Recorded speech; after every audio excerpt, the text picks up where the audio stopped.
Hello, this is a video on how to make banana bread. The first thing you need is a recipe.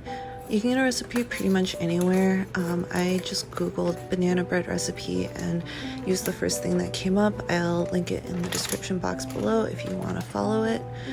By the way, I'd like to point out that I cut on the line it told me to, and it doesn't open there. So I had to cut again below it to open it. So that's just poor design.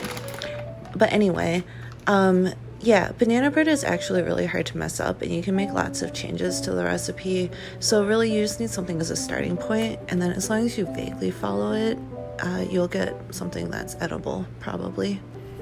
So to actually start, once you have your recipe and once you're reasonably sure you have all the right ingredients in the house, you can start actually making the banana bread. So I'm just starting with all the dry ingredients. As you can see, I've spent the last minute struggling with measuring out flour.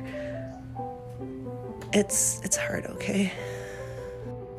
Also, I should mention that I'm using gluten-free flour, but the recipe I'm using isn't a specifically gluten-free recipe, but if you get like the all-purpose gluten-free flour, that's fine, or you can just do it with normal flour. The next thing you need is baking soda. Definitely baking soda, not baking powder. And here I'm just putting in half a teaspoon of baking soda.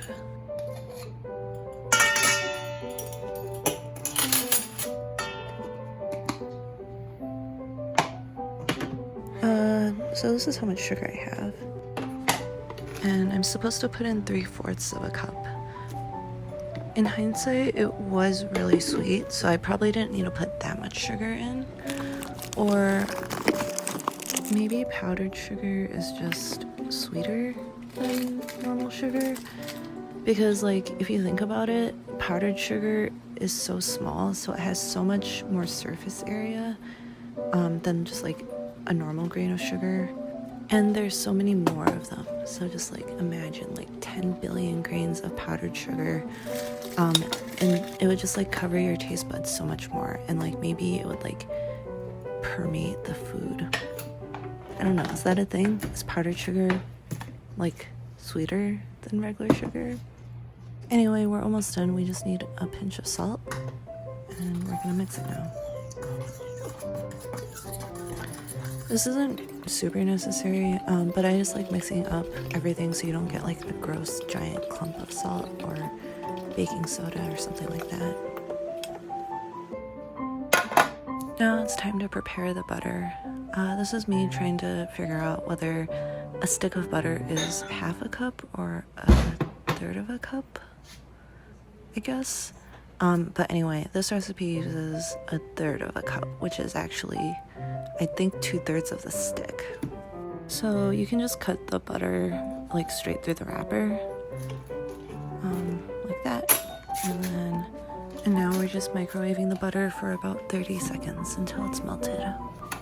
Now we can take the remainder of the butter and just use it to grease the bread pan. That's like the easiest way to do it.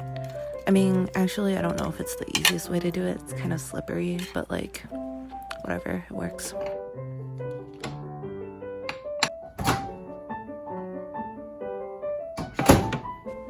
Now that the butter is ready, we're going to do the rest of the wet ingredients. I'm just cutting up the butter. You can't see it.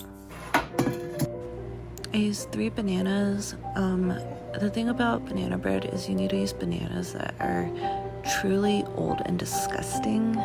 Like, look at this. It's so gross. Anyway, you peel them all and then you mash them with a fork. Now it's time to add the butter. And then I guess I mixed it together just because. So, does anyone else get the urge to always just put almond extract in when it says vanilla? So I thought about it, and then I decided I wasn't going to do it. So I'm gonna put in vanilla. But the thing is, we didn't have enough vanilla. So I ended up putting half a teaspoon of vanilla in and half a teaspoon of almond extract in. I'll say the almond extract definitely overwhelms everything, so I think it would have been fine just to not have put that in. And now we just need 1 egg.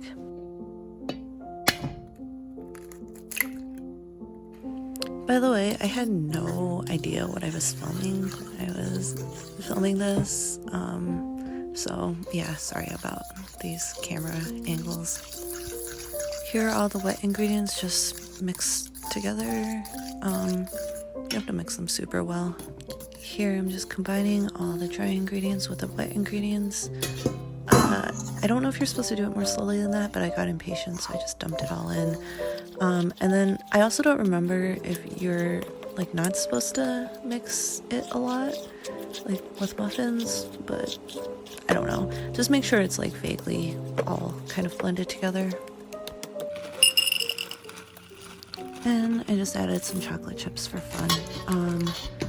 I actually put in a whole cup of chocolate chips.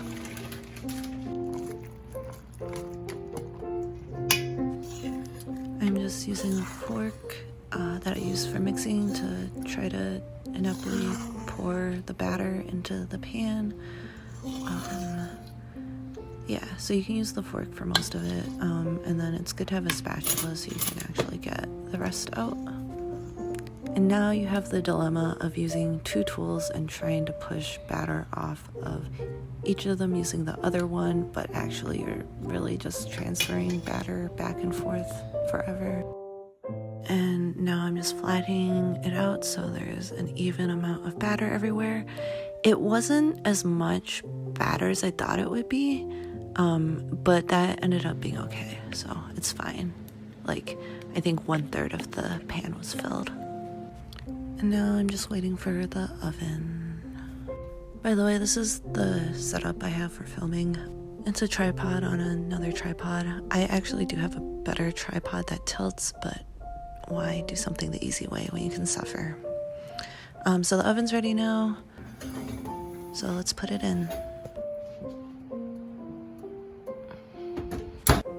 It legit took me like 30 seconds to figure out how to enter numbers in for some reason. Anyway, we're gonna bake it for 50 minutes.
It's upside down. Just pick it up and turn it over. Or do that, but you should just... Is it stuck? No. Yeah, that's why I said just pick it up. Don't try to like lever it.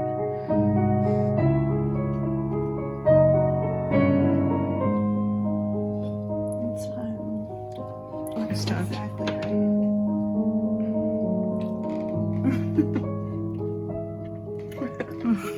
right.